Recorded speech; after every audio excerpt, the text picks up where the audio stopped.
హల్లెలూయా. ప్రభురాత్రి భోజనం వచ్చినట్టే విషయాలు కొన్ని మాకు ఈరోజు ఈ కొన్నింటిని మనము ఈ దినం మనం పరిశీలన చేయకూడదు. దాని ప్రకారం ప్రభుత్వంలోకి మనం మొదటిదిగా మనం చూస్తున్నాము, సున్నతి పొందిన వారు మాత్రమే ప్రభురాత్రి భోజనంలో భాగస్తున్నారు. పాత నిబంధన గ్రంథం ప్రకారం సున్నతి అంటారు, కొత్త నిబంధన గ్రంథం ప్రకారం బాప్తిస్మము అంటారు. మారు మనసు పొంది బాప్తిస్మము తీసుకున్నవాడు, బైబిల్ వాక్యానుసారమైన బాప్తిస్మము తీసుకున్నవాడు పరిశుద్ధ బల సంస్కారంలో మరి పాలు పొందుకోవడానికి అర్హులు. ఏం బాప్తిసం? వాక్యానుసారమైన బాప్తిసం. వాక్యం అంటే ఏమో తెలియదు, ఎవరో వచ్చారు బాప్తిసం ఇచ్చారు, ముంచేయినారు, డబ్బాలో ముంచినారు, చెరువులో ముంచినారు, కాలంలో ముంచినారు, ఏట్లో ముంచినారు అని ముంచుకుని వచ్చేసేది కాదు. వాక్యానుసారమైన బాప్తిసము కలిగి ఉంటారు. వాక్యానుసారమైన బాప్తిసం నేను పొందాననే నిర్ణయం మీకుంటే చాలు. అది ఏ పెద్ద అనుకుంటో నువ్వు తీసుకున్నామో లేదో నేను చూడలేదు, నాకు తెలియదు. నాకు మధ్యని బట్టి నాకు అవగాహన ఉంటుంది, మిగతా వాళ్ళ గురించి అవగాహన ఉంటుంది. అంటే ప్రభు ఏం చెప్తున్నారంటే, పస్కా పండుగలో ఎవరు పాలుభాగస్తులై పస్కాను ముగించడానికి అర్హులు అన్న విషయాల్లో ఒక విషయం చెప్తున్నాడు. ఎవరు సున్నతి పొందిన వారు మాత్రమే అందులో పాల్గొన్నారు. ఇప్పటి కాలానికి ఈ సున్నతిని ఏమన్నారంటే బాప్తిస్మము అని. ఇప్పటి కాలంలో ఆ పస్కాను ఏమన్నారంటే ప్రభురాత్రి భోజనం అని. ఈ ప్రభురాత్రి భోజనమును భుజించాలంటే, అందులో భాగస్థులు అవ్వాలంటే వారు వాక్యానుసారమైన బాప్తిస్మములో తాను భాగస్థులై ఉన్నారు. వారికి ఆహ్వానం. వాళ్ళను దేవుడు ఏం చేస్తున్నాడంటే అంగీకరిస్తాడు. నువ్వు బాప్తిస్మం తీసుకున్నావా, నన్ను అంగీకరించావా, యేసు ప్రభువు నా సొంత రక్షకుడిని నేను అంగీకరిస్తున్నాను, పాప క్షమాపణ నిమిత్తం మారు మనసు పొంది నేను బాప్తిస్మం తీసుకున్నాను. హల్లెలూయా. నేను యేసు ప్రభు శిష్యురాలునై నేను బాప్తిస్మం తీసుకున్నాను. శిష్యరికం కొరకు నేను సమ్మతించాను. ఆయనను వెంబడించడం కొరకు నేను ఏం చేశాను? బాప్తిస్మం తీసుకున్నాను. కాబట్టి ఆయన శరీరములో, ఆయన రక్తములో నాకు ఆయన ఇచ్చాడు. హల్లెలూయా. ఈ లాస్ట్ సప్పర్, ఈ ప్రభురాత్రి భోజనము అక్కడ కూర్చునే వ్యక్తుల్లో ముఖ్యమైన వ్యక్తులు తెలిసిన శిష్యులు. ఆ శిష్యులకు ఈ సంస్కారాన్ని ఏం చేశారని పరిచయం చేశారు. అది ఎప్పుడు? పస్కా పండుగలో. ఆ దినమునే పస్కా పండుగ కొరకు ఆయన బలి అవ్వబోతున్నాడు. కాబట్టి బలి అవ్వక మునిపే మరొక సంస్కారంలో ప్రవేశపెట్టారు. ఇక మీదట పస్కా పండుగ మీరు ఆచరించాల్సిన అవసరం లేదు, నేనే పస్కా అది పశువునే. పౌలు గారు చెప్పారు, మొదటి కొరింథీ పత్రిక 5:7-8 వచనాలు కదా.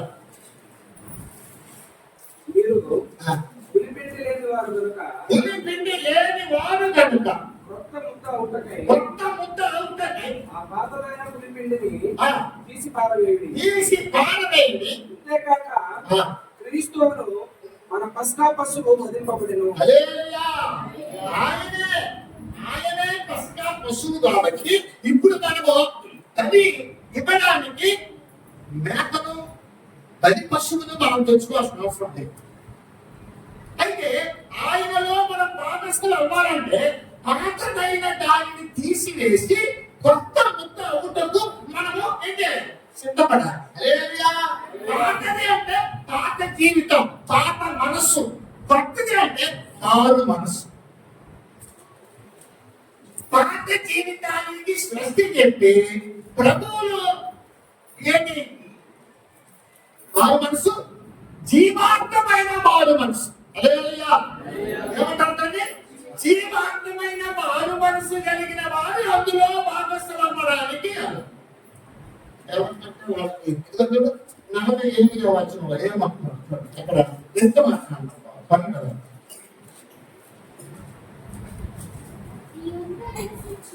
నీ యొక్క నివసించు పరదేశి పస్కాను ఆచరింపబడిన అతనికి కలిగిన ప్రతి మగవాడు సున్నతి పొందవలను. తరువాత అతడు సమాజములో చేరి దానిని ఆచరించవచ్చును.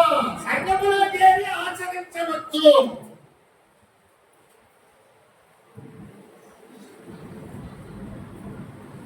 సంఘం యొక్క క్రమాన్ని నియమాన్ని కూడా అక్కడ చూపిస్తాం. సంఘంలో చేరిన తర్వాత ఫుల్ మెంబర్ అయిన తర్వాత చక్కగా దైవికమైన జీవితం కనిపిస్తుంది. ప్రతి ఆదివారం మానేస్తాను మా చర్చిలో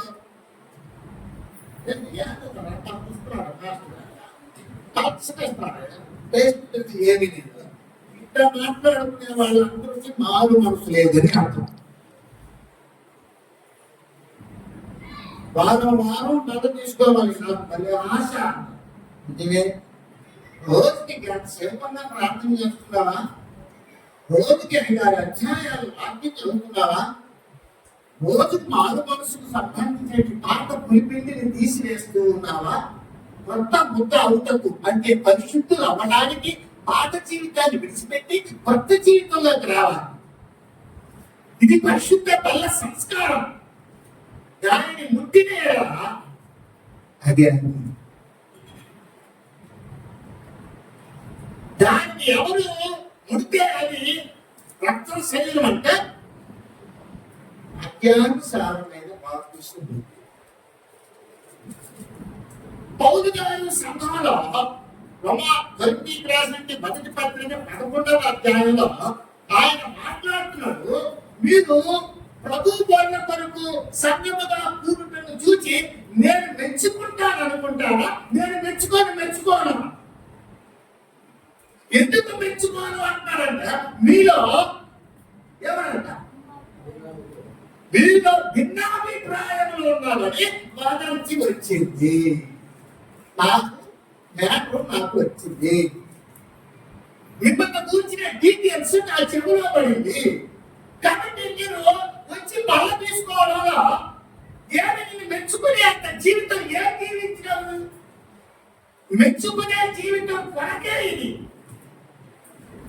ఏదేమి ఊహలతో తలంపులతో తప్పిదారిపోతే వాటిని కూడా సరిదిద్దుకునేదానికి ఇచ్చినట్టు నిబంధన రక్తం. పాపములను తీసివేయడానికి ఆయన వచ్చాడు. ఆయన వెళుతూ రక్తాన్ని ఇచ్చి ఇది అనేకుల కొరకును పాప క్షమాపణ నిమిత్తము నిబంధన రక్తం అన్నాడంట. 26వ అధ్యాయం మత్తయి వాక్యం మనం చదువుతున్నాం కదా. నిబంధన రక్తం పాప క్షమాపణ నిమిత్తం దాన్ని ప్రవేశించింది. ఓసారి బాప్తిసం తీసుకున్నప్పుడు నీ పూర్వపు పాపాలకు క్షమాపణ వచ్చింది.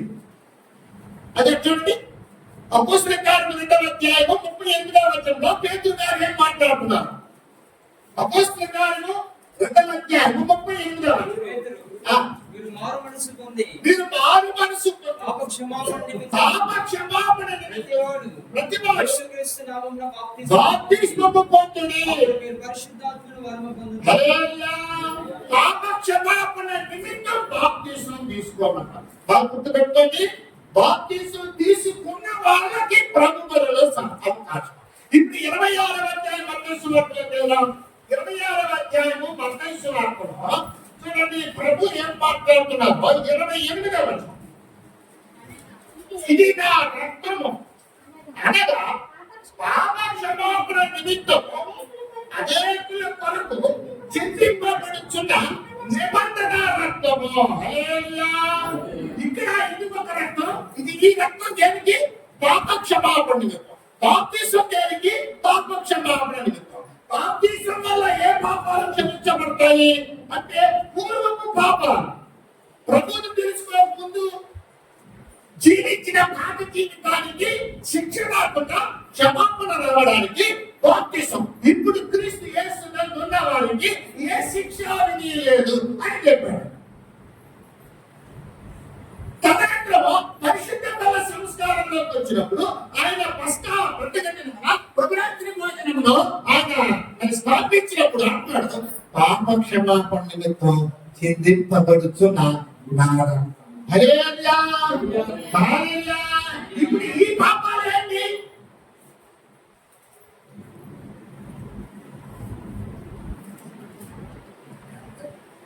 ఆ బాప్తిసం తీసుకున్నాం, పాప క్షమాపణ నిమిత్తం అయిపోయింది. మళ్ళీ బలం తీసుకునేటప్పుడు పాప క్షమాపణ నిమిత్తం ఇది రక్తం జీవించుకున్నాను, ఇది నిబంధన రక్తం, ప్రామిస్ రక్తం, ఇది తాగండి. ఇప్పుడు ఏం పాపం అంటే తెలియకుండా చేసేసి, ఉద్దేశపూర్వకంగా కాకుండా తెలియకుండా ఈ తగిటికి క్షమాపణ. ఇదే తెలుసా, మరణము కాని పాపం.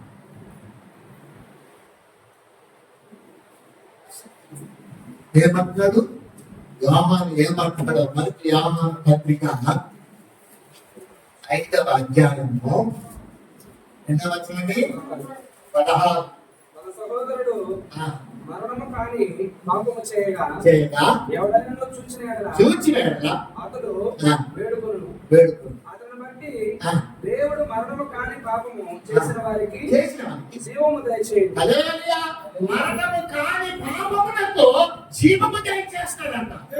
మరణము కాని పాపము ఏంటంటే అక్కడ చెప్పండి మన వివరణ, సకల దుర్నీతి పాపము అయితే మరణకరము కాని పాపమును. హల్లెలూయా. ఏమిటది? మన దండన రాని పాపం ఏంటంటే తెలియకుండా చేసినట్టు పాపం, తెలుసుంటే చేసింది అని మనం క్షమించగలిగే వ్యక్తే మన గురించి తెలియలేదు. మన గురించి ఏంటంటే దైవం.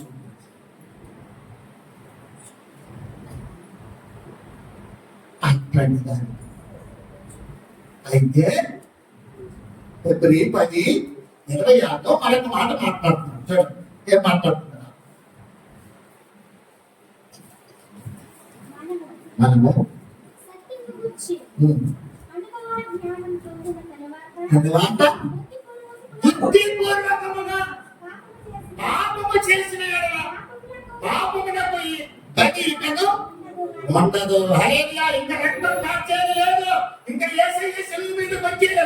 బుద్ధిపూర్వకంగా చేసేది దానికి శిక్ష, తెలియక చేసిన దానికి క్షమ. ఈ రెండు మాకు తెలిసి చేస్తే ప్రార్థన పడుతున్నాం. ఆయన దాల్చిన రక్తం కడిగి మనం పవిత్రం చేశాడు. తిరిగి మన కాణాలని పొరపాట్లు చేసుకుంటూ ఏం చేస్తారో వేసుకోవాలి అనుకునే వ్యక్తులు కూడా తెలియక చేసిన వారి జస్ట్ వార్నింగ్స్ వారికి జాగ్రత్త అనేది తప్పిపోయింది. హల్లెలూయా. అలాంటి వాటికి ఇది మనకు పట్టణం కలిగింది. ఎందుకంటే ఎప్పటికీ మనం నశించుకోము. ఇది దేవుని యొక్క ప్రణాళిక. అందుకోసము ఆయన ఈ సంస్కారాన్ని ప్రవేశపెట్టారు. దీనిలో ఆది భాగస్తులుగా ఉన్నారంటే వారికి వాక్యానుసారమైన బాప్తిసము కలిగిన వారే ఉన్నారు. హల్లెలూయా. ఆదికాండము 14వ అధ్యాయము 17వ వచనము చదువుదాం. అక్కడ ప్రారంభించబడింది రొట్టె ద్రాక్ష రసాల యొక్క సంస్కారం.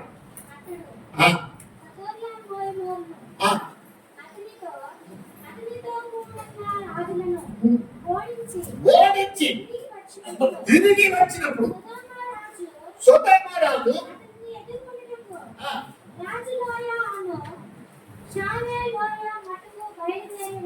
వచ్చెను. మెల్కీసెదెకు ఆ, హల్లెలూయా, హల్లెలూయా. అబ్రాహాము శత్రువులను జయించి వచ్చిన తరువాత యాజకుడు వచ్చి రొట్టె ద్రాక్ష రసాలు ఇస్తున్నాడు. విశ్వాసి పాపాన్ని జయించుకొని పరిశుద్ధుడైన దైవజనుడు యాజకుడి దగ్గరకు వచ్చినప్పుడు ఆ యాజకుడు రొట్టె ద్రాక్ష రసంలో ఇవ్వడము అక్కడ చూస్తున్నాం మనం. యాజకుడు అంటే దైవజనుడు, అబ్రాహాము అంటే విశ్వాసి, రొట్టె ద్రాక్ష రసాలు అంటే యేసు రక్తము, యేసు శరీరము. శత్రువులను జయించడం అంటే పాపాన్ని జయించడం. పాపాన్ని జయించి వచ్చి ఉంటారు. పాపాన్ని జయించడం అంటే ఏం చేస్తా? మారు మనసు పొంది ఉంటారు. అక్కడ మానసిక దేన్ని తీసుకోమన్నాడు? పాప క్షమ. మనం జయించాలి. దేన్ని? మన శరీరాన్ని. దేన్ని? సాతాను. దేన్ని? లోకం. నీ శత్రువులు ఎవరు? సాతాను, లోకము, నీ శరీరం. నీ జీవితం ప్రభు బిడ్డ జీవితంలో లెక్కింపబడి ఉండాలనేది ఈ ఉద్దేశం. కానీ ఇందులో నీవు భాగస్థుడు అవ్వాలంటే నీవు తప్పనిసరిగా సున్నతి అనబడే బాప్తిస్మలో నువ్వు భాగస్థుడివై సమాజంలో లెక్కింపబడి ఉంటాయి. సంఘములో దేవుని వాడుగా, దేవుని దానుగా లెక్కింపబడి ఉండడానికి మనము సిద్ధంగా